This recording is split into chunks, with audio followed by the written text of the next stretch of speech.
God, you got to slay the giants in your life is because it will bring glory to the name of God. Every time a man of God who is really connected to God wins a victory and begins to take down the giants in their life is something that brings glory to God's name. Let me tell you why. Because once you announce, I'm a believer on your job, once the people on your job know that you've been saved and you go to church, all eyes are on you. They are watching how you handle situations. They are watching how you go through storms. They are watching how you do trials. They are watching your character. They are watching your holiness. They are watching the way you walk with God. They are watching you. And now that their eyes are on you, they also see the giants sometimes that you are facing. And while they are watching you take down the giants in your life, they are able to say that if he took the giant down in his life, then if I serve the God he served, I can take the giant down in my life also.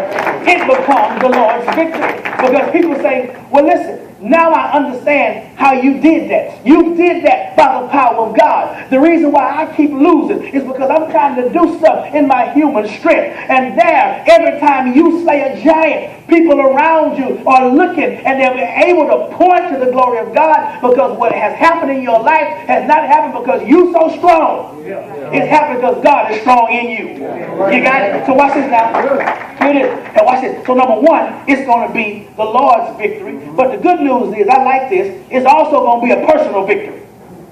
Yeah. Sometimes I need a personal victory. Let me show it to you. Look at verse 48. 1 Samuel 17, verse number 48. Then it happened when the Philistine rose and he came and he drew near to meet David. David ran quickly toward the battle line to meet the Philistine. Now that's a soldier right there. The Bible says he takes the fight to the enemy. And that might be a word I need to share to some man in the house today, that there are some giants that you can't sit back idly and let it bring the fight to you. It's some stuff you got to be aggressive enough to take the fight to the enemy, because you already know what's at stake. So David, look at this. He runs to the battle line in verse 48. Verse 49, David put his hand in his bag, took from it a stone, slung it, struck the Philistine on the forehead. The stone sank into the forehead so that he fell on his face to the ground. Thus David prevailed over the Philistine with a sling and a stone. And he struck the Philistine and he killed him. But there was no sword in David's hand. Look at verse 51. This is my favorite verse of the whole text. Then David ran. He stood over the Philistine, took his sword. Now remember, David didn't have a sword, which meant he took the enemy's sword, drew it out of his sheath, and he killed. David's so cold, once the enemy is on the ground, he takes the enemy's sword and cuts the enemy's head off with his own sword. Look at it. I'm in the verse. When the Philistines saw that their champion was dead, they fled. Now, wait a minute. Not only is it the Lord's victory, but I like this, it's also going to be a personal victory. Let me tell you why I bring up this. Because, man of God, every time you slay a giant in your life, it gives you more faith and confidence in the power of God. Every time you're able to defeat something that has plagued you for years, it makes you have more confidence in what the Lord is able to do. See, if you've been struggling with this one thing, let's just take something. Because I minister to men all the time. Let's take something like pornography, right? You've been struggling with pornography for 10, 15 years. When the Lord shows you how to get victory over the thing that's had you bound for 15 years, all of a sudden, your appreciation for the power of God goes to a whole other level. And because, watch this, and sometimes, y'all, the reason why we struggle with stuff so long and then end up getting victory is because God is trying to teach you not to put not to put the emphasis on trying to overcome stuff in human strength, but to trust in His power to bring stuff down. See, sometimes you got to struggle with something long enough to know that it's bigger than you. It just ain't bigger than God. Okay, let me just work. I'm just going to take my time with this. It's kind of like somebody who drinks and they say over and over again, I can stop anytime I get ready. But every time you look up, they back drinking, drunk, fool, whatever you want to call it, turned up, whatever you want to call it, again, right? Or somebody who smoke weed all the time. I mean, they smoke weed all the time. And they say, well, I just like smoke weed. I just like getting high. But it's not like I'm addicted to getting high. I just like getting high, And I can stop getting high anytime I want to. They done lost my 5 jobs because of their urinalysis. But they telling you, I can stop anytime I want. The devil is a lie. You crazy. You can't stop when you want to. Wait a minute. It's proven to you that it's bigger than you. You can't beat it in your natural self. You don't have the natural strength to beat it. And sometimes you need stuff like that so that when you do overcome it, you can tell everybody that I did not overcome it in God's power. I did not overcome it in my willpower. I did not overcome it in human power. I overcame it by the power of the Holy Spirit of God. Matter of fact, to defeat some of this stuff, some of you guys are going to have to do some stuff that's uncomfortable for you to do.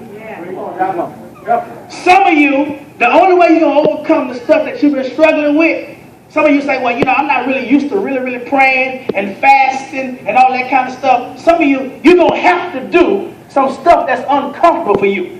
Matter of fact, some of you, to overcome some of this stuff, you're going to have to start speaking the word and declaring it over yourself. You're going to have to start speaking to situations. You have to start speaking the mountains. You're going to have to start fasting and praying. You're going to have to start doing stuff that's not even comfortable for you to do. But God's going to anoint it, and God's going to use it to take down the stuff you can never take down by yourself.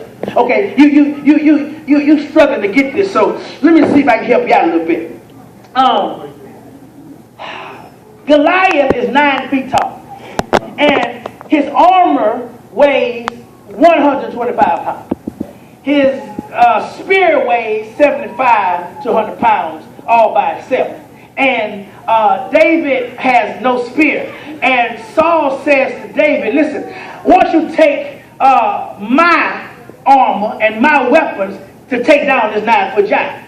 David says, I can't wear your stuff because your stuff don't work for me. See, there's about to be a shift in Israel's leadership. Saul has been rejected by God. David is about to take over. Saul says to David, I want you to fight with my stuff. But David says, I can't fight with your stuff because, Saul, you represent a carnal man and I represent a spiritual man. Which means a carnal man is a person who knows God, but he depends on himself. A spiritual man is a man who knows God and he knows himself, so he depends on God. You'll get that when you get home. And so now David says, I can't wear your stuff so it don't fit. Let me use my own stuff and trust that God's hand is going to be with me. What you going to use? He said, I'm going to use something that look crazy, and I'm going to use something that don't make no human sense, but it's going to give me victory. So I tell you what I'm going to do. I'm going to take a slingshot. Yeah, this is a new kind. This is 19. Yeah, it's 2014 slingshot. Yeah, you got to have armorist with it. And I'm going to take something that don't make no sense. Oh, I got it backwards. Stay with me. This is the model. This ain't the one I grew up with. Here you go.